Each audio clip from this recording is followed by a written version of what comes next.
little bit elfish.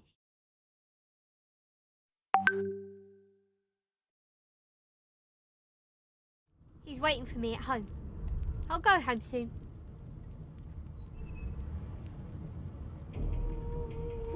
It was one of them. I know it. Are you an elf? Wow. I want to be an elf when I grow up, but without the scar. Oh, there you are, wife. Would you please tell this very charming gaggle of not at all...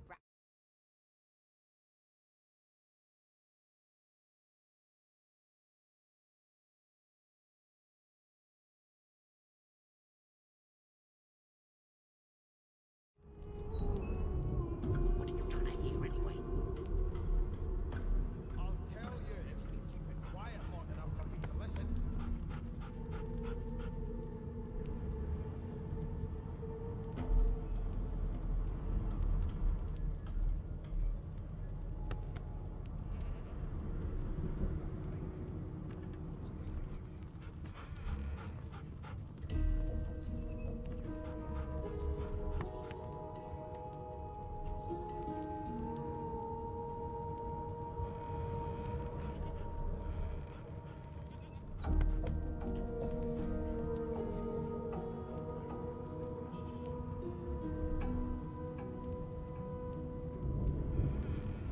The young woman seems about to raise her hand, but quickly remembers herself and nods pointedly at the excited children.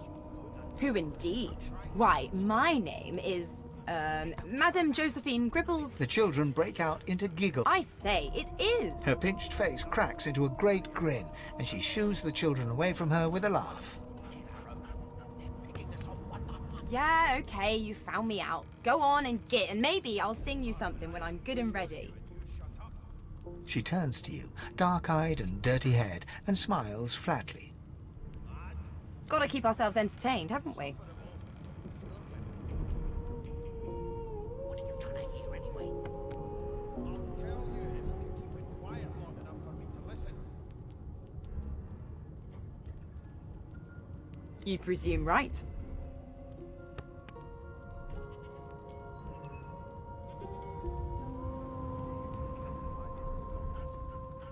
Thanks, but I already belong to an elite and exclusive ship gang.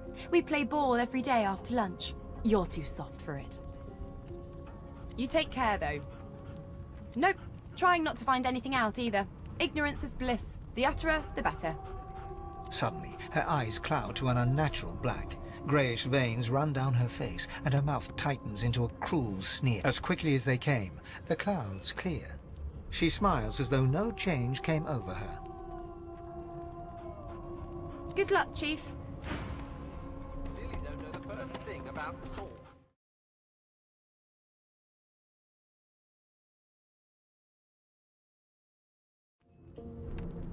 Why won't you sing? Name? That's enough now. Well, you aren't here on my list. Scram, eh? We're trying to catch a killer here. Like I said, you aren't on the list. Always hung closest to our divine, like wolves around a campfire.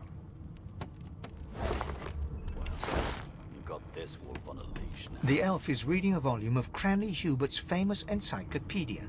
He looks up, his big round eyes scanning your body, absorbing every detail. He reaches out and examines your face, tugging at your ears and prodding your nose. Fascinating. He sits back and returns to his book, flicking quickly from page to page, completely oblivious to your presence.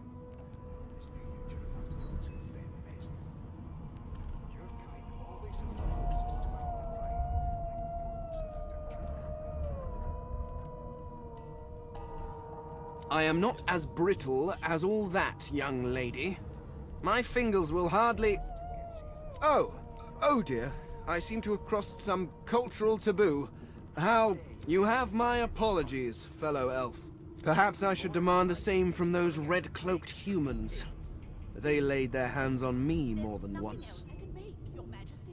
Turnips and water are all I was given. Unacceptable. I've never dined on anything less than a dozen course dinner, and I don't intend to do away with the custom. I do not believe I've been drawn anywhere. There's been a murder. It is a quaint little read, Maybe but it has its that faults. the Magister's more concerned than your appetite. It is simultaneously too detailed and insufficient. I know the beginning of... Tell me, what do you know of our world's history? It was one of them. I know it.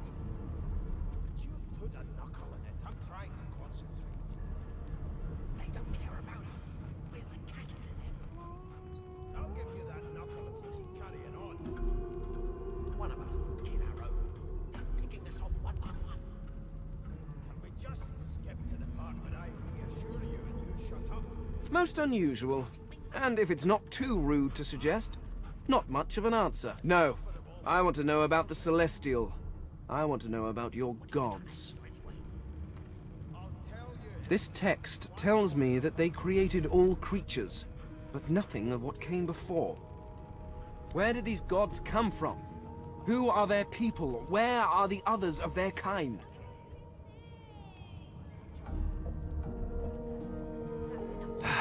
Of course you don't have any useful information. Why did I expect anything? Now please, run along. I have a world to decipher. They don't care about us. We're the cattle to them. No amount of pestering will get the elf to take his eyes off his book or respond to your questions. One of us will kill our own. They're picking us off one by one. Do you mind? I'm really... Can we just skip to the part where I reassure you and you shut up? You think me mad? Mad? No. Insufferable? Surely. What are you trying to hear anyway? I'll tell you if you can keep it quiet long enough for me to listen.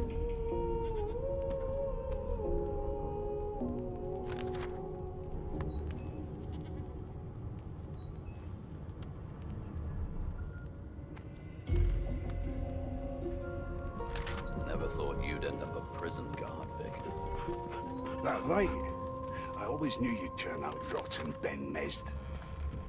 Your kind always hung closest to our divine, like wolves around a campfire. Well, you've got this wolf on a leash now. Soon as the Inquisitor gets here, we'll hang you right over the side of this ship. A broad dwarf sits totally upright on the bench, eyes closed, palms face up on his knees. His beard is a cascade of meticulous plaits, each one braided through with golden medallions. He raises an eyebrow as you approach, but doesn't open his eyes. Listen up, Ghetto. You hear that? Coming out of plague-stricken pigs. There's nothing else I can make, Your Majesty. Turnips and water are all I was given. Unacceptable. I've never dined on anything less than a dozen-course dinner, and I don't intend to do away with the custom. He turns his head toward you, looking you up and down, and smiles before turning his attention to the ship once more. You look like a Ghetto to me. With me, when you clearly don't Listen, if you're interested. Or get gone if you aren't. The ship, of course. A wave of sound washes over you. The unintelligible chatter of your shipmates, the groaning of wood from floor to ceiling, the boom, crash, and crackle of waves. And? How dare you classify this slop as food? I've seen more appetizing things coming out of plague-stricken pigs.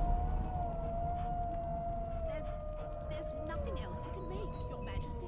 Turnips and water are all I was given. Unacceptable. I've never dined on anything less than a dozen-course dinner, and I don't intend to do away with the custom. Well, The fellow cocks his ear, listening. maybe that has the That Majesty's isn't more concern anger. than your It's... Don't you get He cocks his ear to the other side, then smiles. Anticipation. She senses something. I'd hold on to my breeches if I were you, mate. That's all you hear, though. Listen close. There now, just like that. Your kind always hung closest to our Squeak! around a campfire. Aha! You've got His eyes snap open as his countenance breaks into an expression of joy. One great paw claps you on the back. The other catches you before you lose your footing. There, you heard it, didn't you? I knew it. I knew it. Aye, this is good news, kiddo. Good news. I know you can. That's enough. Ask what you must. I've nothing to hide. No, you beautiful idiot. That wasn't any rat. It was the wheel. Squeaks whenever the helmsman jerks it clockwise, which means we're heading east. Crime. I shall hold my head. Burn my beard. That means if we've been traveling for, yes, only 10.34 nautical miles to Fort Joy. That right? I always knew you'd turn out rotten, Ben Mest. Your kind always hung closest to our divine, like wolves around a campfire. You got this wolf on Yeah, a leash. no indeed, kiddo. But that ain't my final destination. We'll hang you right over the side of this ship with it. The dwarf leans back from the table and strokes his beard, gold medallions jingling merrily. His eyes roll over to you. Appetizing things coming out. That'll be all, thank ye kindly, kiddo. There's nothing else I can make, Your Majesty. Turnips and water are all I was given. Unacceptable. I've never dined on anything less than a dozen-course dinner, and I He don't continues intend to go stroking away. his beard, a beatific smile on his lips, and doesn't acknowledge you anymore. Your Majesty. Maybe that has the Magisters more concerned than your appetite. Did you see the body? They ought to let you taste a bit. Maybe you'd find out who done it.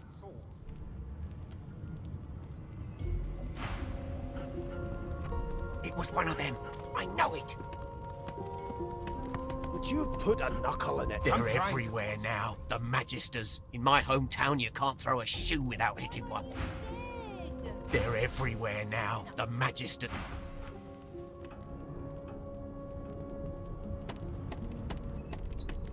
How dare you classify this slop as food? I'm busy watching for clues, sorcerer. Go take your sub-story somewhere else. There's nothing else I can make, Your Majesty. Turnips and water are all I was given. Unacceptable. I've never dined on anything less than a dozen-course. Well, well. What have we here? A fresh face in this stale hell. Let's say The lizard looks you up and down, like a farmer would a fetching horse. All of a sudden, he grips you firmly by the chin, with the intent of inspecting your teeth. That right? I always knew you'd turn out rotten, Ben Mest. Your kind always hung closest to our divine, like wolves My, around a we are fierce, aren't we? Not to worry. I'll soon remedy that. Now then, to business. You will answer me 3 questions. The first one is this. Can you cook? It was one of them. I know it. Would you put a knuckle in it? I'm trying to concentrate. They don't care about us. Ah, music to my beleaguered stomach. Knuckle if you keep carrying on. One of us will kill our own. On to the second question. Can you knit, weave? In short, tailor? Would I reassure you and you shut up? You think me mad? Mad? And suffer. Yes, well, I'll count that as a no, shall I? On then to my final query. Have you the ability to administer the upkeep of one's personal appearance? The delicate art of cosmetics is what I'm after. Never thought you'd end up a prison guard, Vic. That right? I always knew you'd turn out rotten, Ben Mest. Your kind always hung closest to our divine, like wolves around a campfire. The very basics, then. I suppose that's a start. Got this wolf on a leash now. So, 3 questions asked, 3 questions answered. Let's evaluate, shall we? As per your own testimony, you can cook and groom, but you have the fashion sense of a monkey in a clown suit.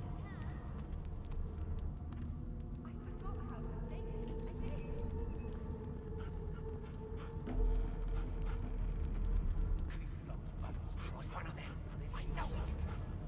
Would you put a knuckle in it? Still, beggars can't be choosers. So without further ado, I offer you my sincerest congratulations. As of now, you are my slave. I'll have you know that threatening one's master is punishable by death.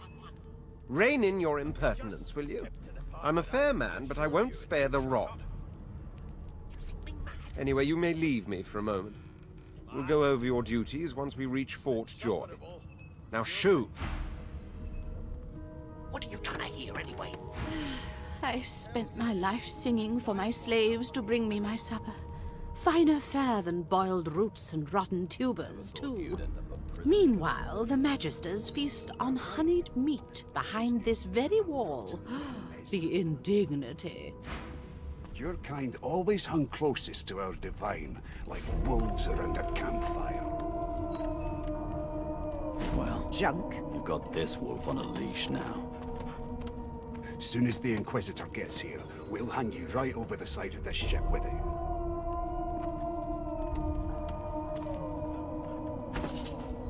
You, Jill, is that right? I've a few questions for you. You are Jill, aren't you? I ain't saying nothing. Bloody dwarves. I'll come back to you, and you better be ready to talk here. What? How dare you? Didn't make it clear the first time. Scrap. I've seen more appetizing things coming out of plague-stricken pigs. There's nothing A else. scruffy man lounges against the wall with scarred arms folded. A sly smile playing on his face, he stares across at the Magister guarding him. Noticing you, he straightens and beckons for you to come closer. Watch your back, new fish. There's a murderer on board, and I'd bet 3 months' pay it's this trampy-fan. Rolling his eyes at the Magister's warning, the man named Ifan beckons again. Saucy with me when you clearly don't know the first thing about sauce.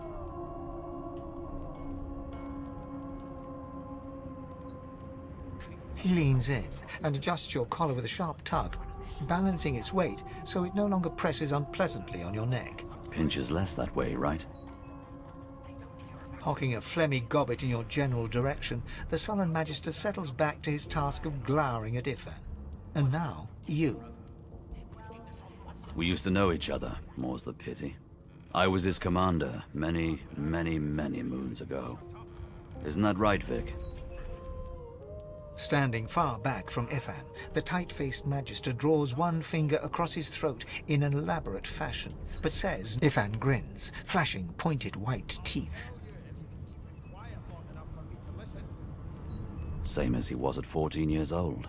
Only difference is somebody gave him a bigger sword and now he's Johnny Big Pants.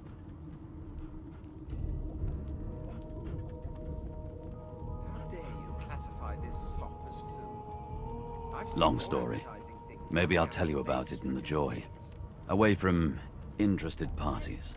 There's nothing else I can make, Your Majesty. Turnips and water are all No. I was given. The dead man, Finn, is it? I'd no business with him. And I wouldn't put a man down without good reason. Intend to do away with the He glances over at Magister Victor, who's staring back at him with pointed intensity. Your Majesty. Damn shame sheer annoyance isn't reason enough. Concern than your appetite. Don't you get saucy with me when you clearly don't know the first thing The Joy, about I've heard a lot. Nothing good. No surprise there, since Bishop Alexander runs the show. Wonder if we'll get to meet the ringmaster himself.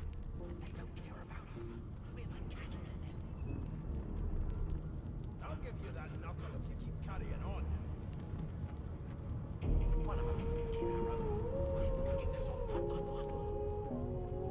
Easy now. I might think the same, but Vic here will blow a blood vessel if he hears you talking like that. What are you conspiring about over there? You! Oh, don't mind him. Vic's just got a bee in his bonnet. And that bee is me. Name!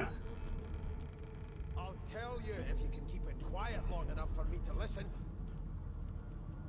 Magister Victor looks at you suspiciously, then scrawls something illegible down in a tiny notebook.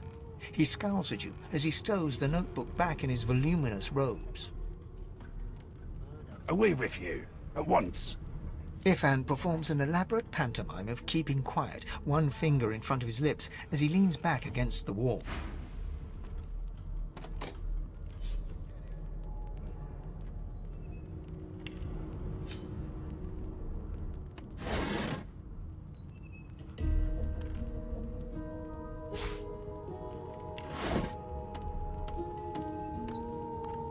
It was one of them. I know it. Would you put a knuckle in it? I'm trying to concentrate. They don't care about us. We're like cattle to them. I'll give you that knuckle if you keep carrying on. One of us wouldn't kill our own. They're picking us off one by one. Shut up. You think me mad? Lad. Sufferable. What are you trying to hear anyway? I'll tell you if you can keep it quiet long enough for me to listen. Here's the register, ma'am. Good, good. You faring okay so far? Never thought you'd end up a prison guard.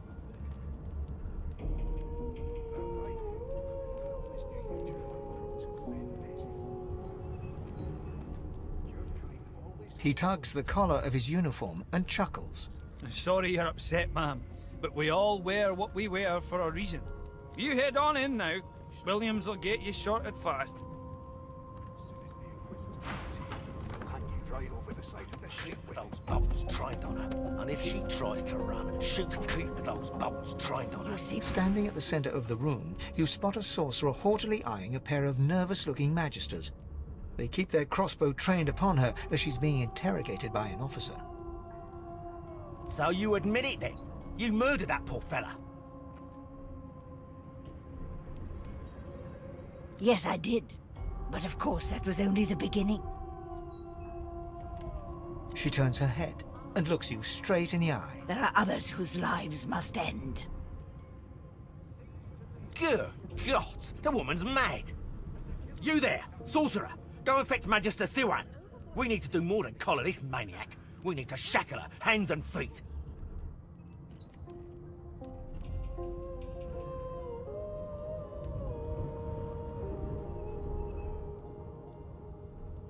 It means your journey draws to a close.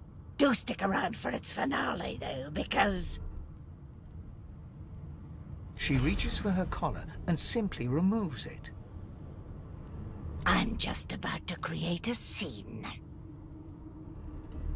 Subdue her, men, quickly! If she casts Source, the Voidwoken will come. They'll end us all. She smiles with wicked satisfaction. Precisely.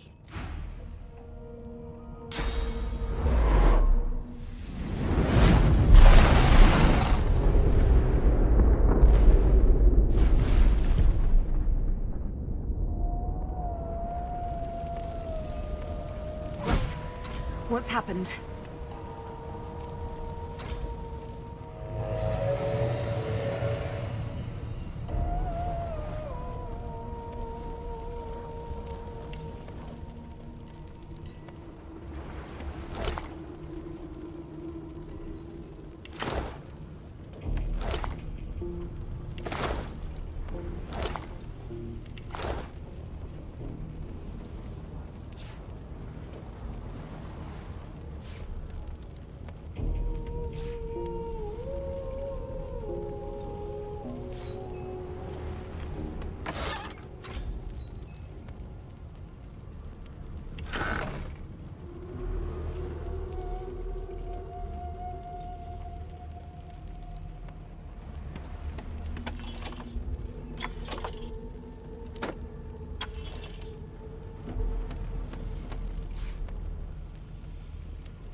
The dwarf lies in a heap on the floor, his great beard twisted and tangled.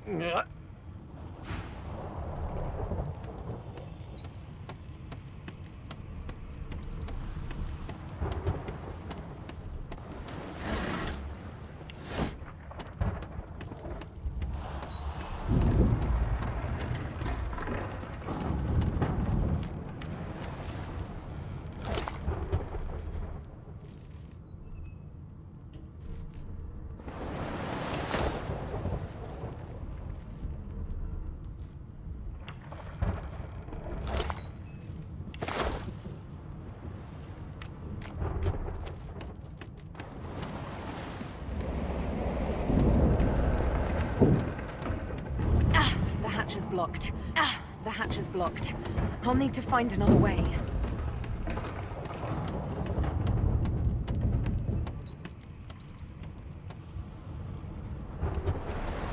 The young woman lies in a heap on the floor. She's breathing normally, but her eyes are wide open, like those...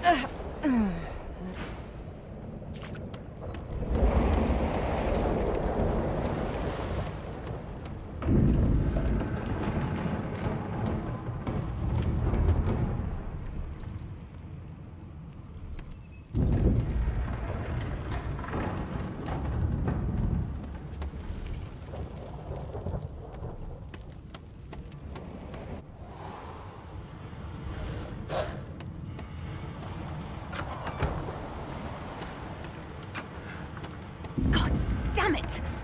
I need to get off this wreck, and quick. That doesn't bode well. Onwards and upwards.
Like a fine, Grace, what was... He eyes the collar circling your neck and reaches a hand to... Another sorcerer! The Magister's companion doesn't blink, frozen in place at the sight of you.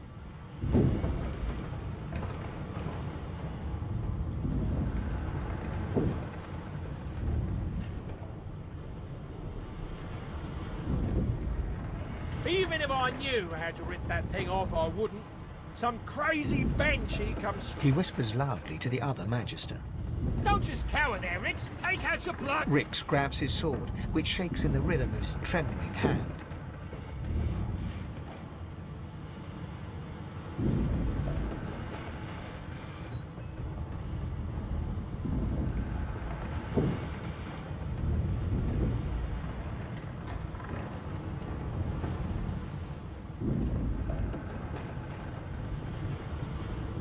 Then the mutiny ends here.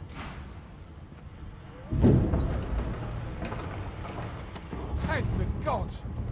He eyes the Another sword! The Magister's companion doesn't blink, frozen in place at the sight of you.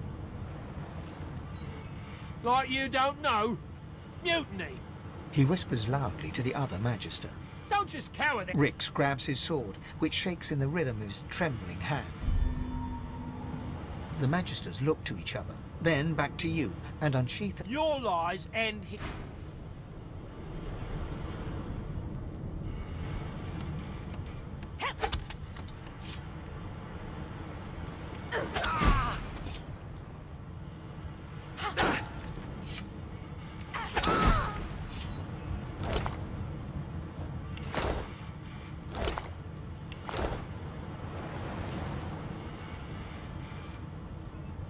And you thought Rivellon was flat.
Great gods! Something's pounding on the hull!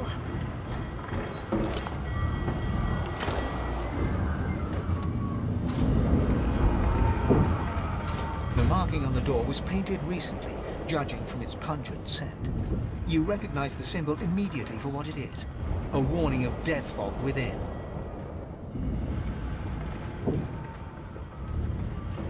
You press your palm against the door to open it. The wood feels neither cold nor warm, but simply grey. The color drains from your hand, and you are left numb. It doesn't budge.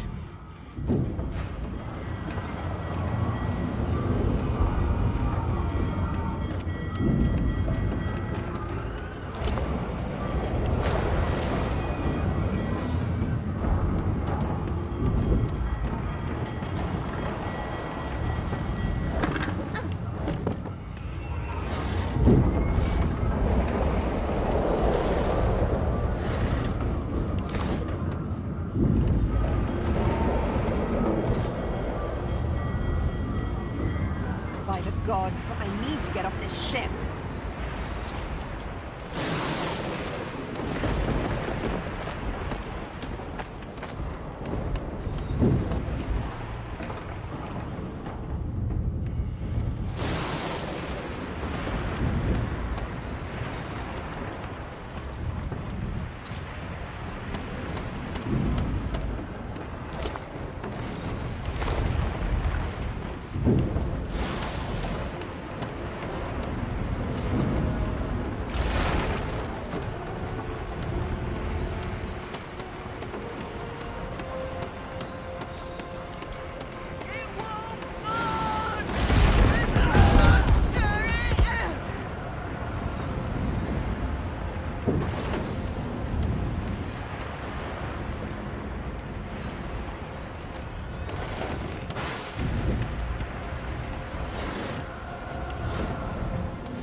lifeboat. That means there's still a chance. Shut your trap, kid. Children and dwarfs first, just like the old stories say. The dwarf yanks at one of the nearby ropes to no avail. You said there were other people down there. We need... You see those tentacles, kid? It's time for getting the hell out of here.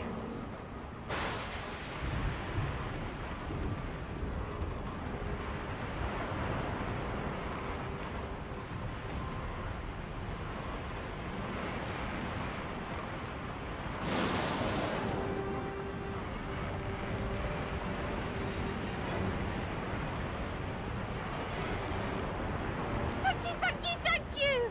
There's a ladder right over there. You can go straight... You're gonna be the death of us, you hear?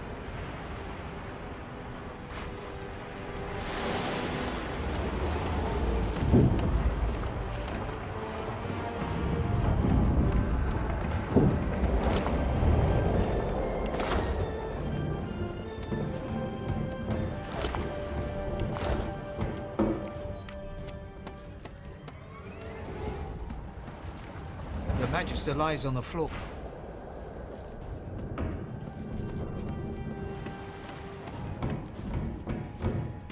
If you can walk, get yourself up the ladder. There's a Wait. Voidwoken!